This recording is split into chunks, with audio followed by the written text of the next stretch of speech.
Hey everybody, welcome back to When Harry Met Board Games, where we feed our people with relatable content and our victory condition is your satisfaction. I'm Harry, and today we have another episode of Thursday's Tabletop Tangent, where I pick a subject within the world of board games and just speak my mind with no rhyme or reason at your expense. So today's topic is going to be Grail games. And Grail games, at least how I define them, are games that you spend a long time wishing for, seeking for, looking for, but also happen to be out of print, right? They're not readily available, right? Because it wouldn't be a grail or a quest for a game if it was easily found on Amazon or some other store, physical store, that you can go and easily get the game, right? So when these games are out of print, but you heard about it from some reviewer, or you've played another person's copy, and you're like, this is an amazing game, but you have a hard time finding it, it can be a little bit frustrating and sometimes a little tempting to make rash and bad decisions that affect your finances in order to get this Grail game that you've been wishing for and longing for such a long time. So lots of things play a factor to these games going out of print. Sometimes it's a matter of licenses, right? Intellectual properties, and who has the rights to these IPs and so on and so forth, and other assorted behind the scene matters that we as board game players or gamers don't necessarily know. We're not privy to this information all the time. Sometimes these things leak and you hear rumors and things like that in the grapevine or on forums, but sometimes we don't know what's going on behind the scenes between designers and publishers and so on and so forth, right? The sales, how successful these games might be, and how a company just kind of loses their investment or gives up on a game, right? So lots of factors play into that. And sometimes what happens is we make the mistake, again, as I alluded to earlier, of overpaying for these out-of-print games because we so desperately want them. And sometimes it's a matter of just waiting out the cycle, right? Lots of these board games, right, if they're not mass market hits like Ticket to Rides and Catans and Carcassones that are indefinitely in print, they're always in print. If it's not these kind of games, these games tend to cycle, right? And companies do small print runs, maybe 2,000 games, maybe 5,000. Maybe if they're a little bit more confident or more economically sound, they might do print runs of 10,000 copies. And then these copies run out, and then the company waits for them to run out in order to begin a new print run, right? And sometimes it's just about waiting that cycle out. And sometimes early on in your gaming experience, when you're first getting into the hobby and not really well informed as to how the industry works, you don't realize that there's a cycle to wait out, and you get impatient and you buy a game the moment you hear about it, and you end up overpaying because someone is selling their used copy at a profit, right? And good for them for doing so. But it's up to us, the purchasers, the consumers, to exercise a little bit of restraint, a little bit of discipline even in making wise economical decisions, right? So sometimes different companies vary. Some companies, might make sure that all their popular board games come back into print within a 6 to 12 month cycle. Other companies, perhaps not so much, right? So for example, there was this game right here, Commands and Colors Ancients, which I really like, really enjoy, and I had really been getting into the Command and Colors system of games early on in my board game experience. I was playing Battle Cry, I was playing lots of Memoir 44, and I was enjoying it. And it just so happens that Command and Color Ancients is within my favorite theater or time frame in history, antiquity, and in particular Roman Greco times, right? So really, really cool in that regard. But when I first got into the hobby, this game was out of print, and people were selling their used copies for a ridiculous amount of money. And guess what? I wasn't going to do it, right? And even though I think I've pulled the trigger irresponsibly so a couple times, this was not one of those cases. This was one of those cases where I went to the GMT website, I looked into it, I became knowledgeable on how they work as a company, as a board game publisher. And what they do is they do a P500 system where they need to have 500 orders or pre-orders before they even begin the next print run, right? So for a game like Commands and Color Ancients, which is among some of their more popular games, it doesn't take too long to get to that P500. But even so, after they reach that 500 threshold, there's so many other, processes and different parts of, the process that they have to execute before they actually print these games and eventually have them back in retail or in stock. So because of that, it took me a while. I think it took me over a year from when I first coveted this game to when I finally saw it on retail for a decent price, right? And this game is still expensive retail value, but even so, I was very happy to get it. So yeah, sometimes you just have to wait out the cycle and again, figure it out. For some companies, the cycle's a little bit shorter and the amount of discipline you have to exercise is a little bit less, but that's fine. You just got to figure that all out. So yeah, there's always that. Now also, it's also sometimes you have to wait for newer editions of games to come out, right? Sometimes really successful or popular games come out and they're rebranded sometimes for whatever reason.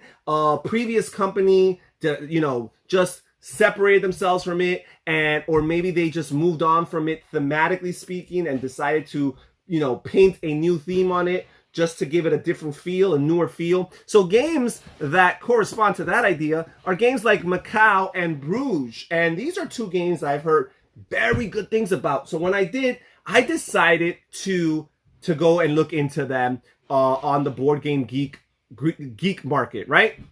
I bought them secondhand, used. And I found these two copies both in good condition. These were in very good. They were played. People played them, but they weren't overly played. And the users or the owners, the previous owners, described them as being in very good condition. So I really wanted these games, and I was able to get Bruges. It was a little bit expensive. I'm gonna be honest. It wasn't the cheapest. And Macau, I'll tell you right now, I paid, I think it was $100 for Macau. I paid $100 for Macau because it looked to me late last year, it was sometime in late 2019, that this game was not ever going to come back in print. And then lo and behold, just a few months ago, I get the announcement, or I read the announcement on Board Game Geek from Queen's Games, that they're starting a new line of Stefan Feld games based on all his city-based games that were thematically revolving around a city, a real-life city.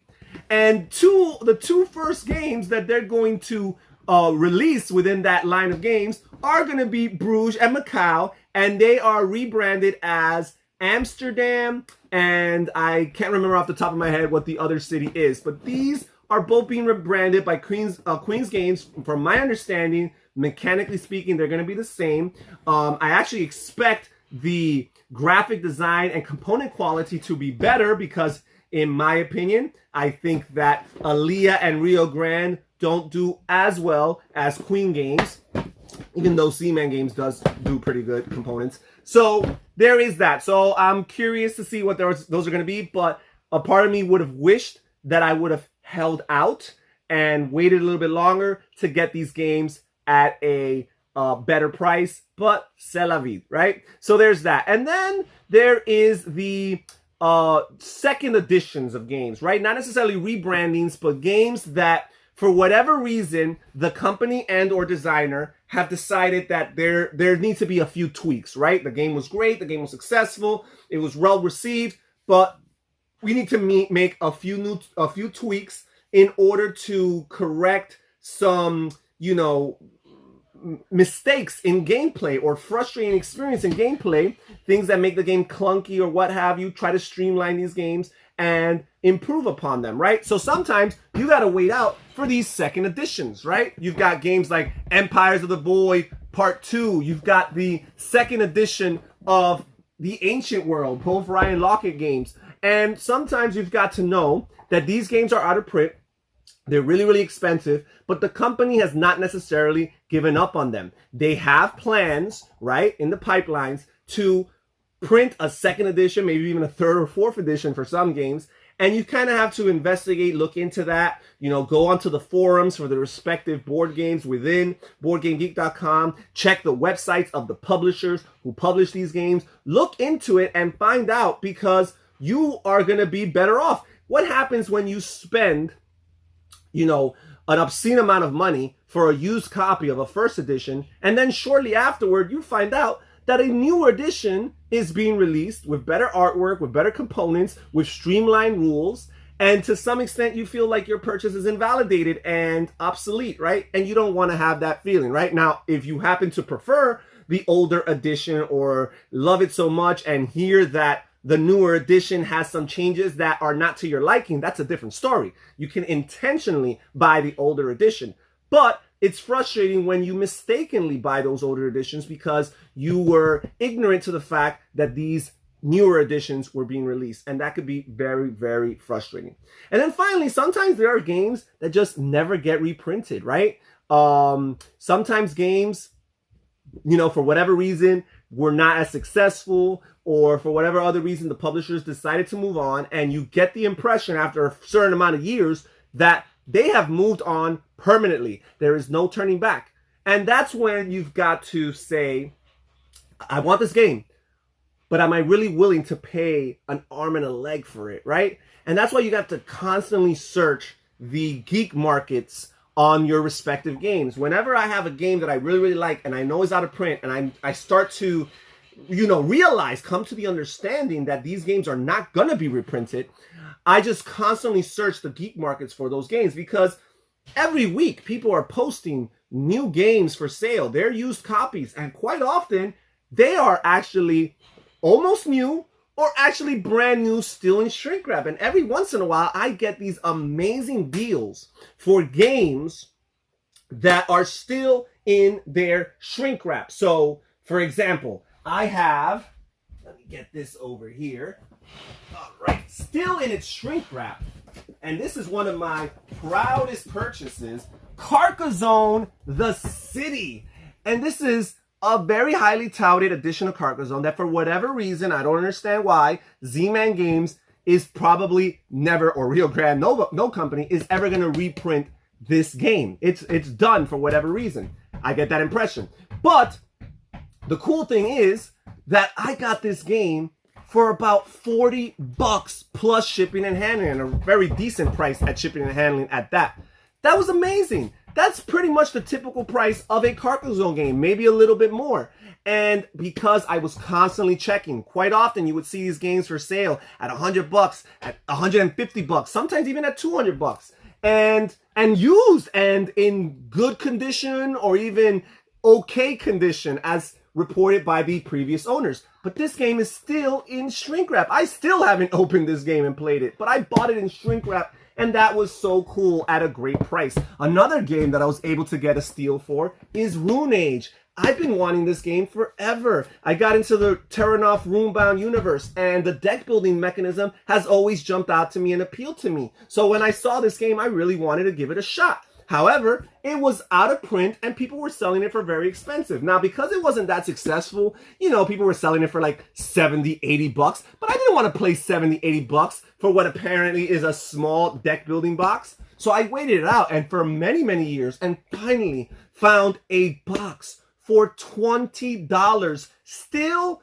in shrink wrap. The previous owner never opened it, and I bought it for $20 on BoardGameGeek.com's Geek Market. That is an absolute steal. And again, these kind of deals will eventually come your way if you're patient enough, and also if you're doing the research, if you're searching out for it, right? It's not always going to fall on your lap, but from time to time, if you have these Grail games that you really like, go onto its page in the database, go down to the Geek Market section on each of the board games pages and check it out. Check out some of the more recent games. Heck, you could even check out some of the older games that are on there, because sometimes what happens, I know I've been guilty of this, sometimes after a while you see that your game is not selling, your used copy is not selling, you go back into it and you edit your price. You lower your price because you're like, hey, it's not selling at this price. Maybe if I lower it by $5, $10, $15, someone's going to bite, right? So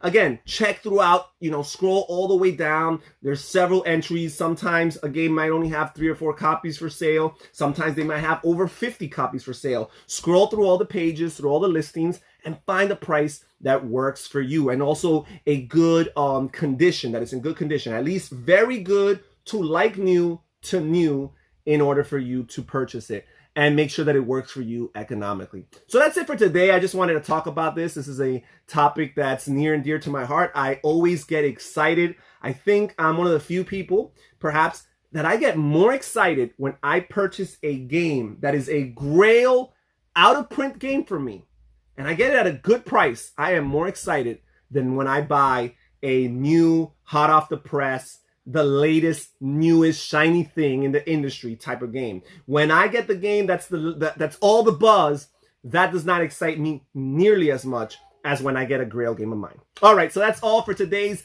episode of Thursday's Tabletop Tangent. Thank you so much for joining us here on Harry Met Board Games. Comment down below. Tell me, what are your favorite Grail games? What games have you acquired in the past that you were so excited about? What games are you still looking forward to acquiring going into the future? This is Harry saying take care, everybody. Stay safe, stay healthy, and have fun gaming. Bye-bye.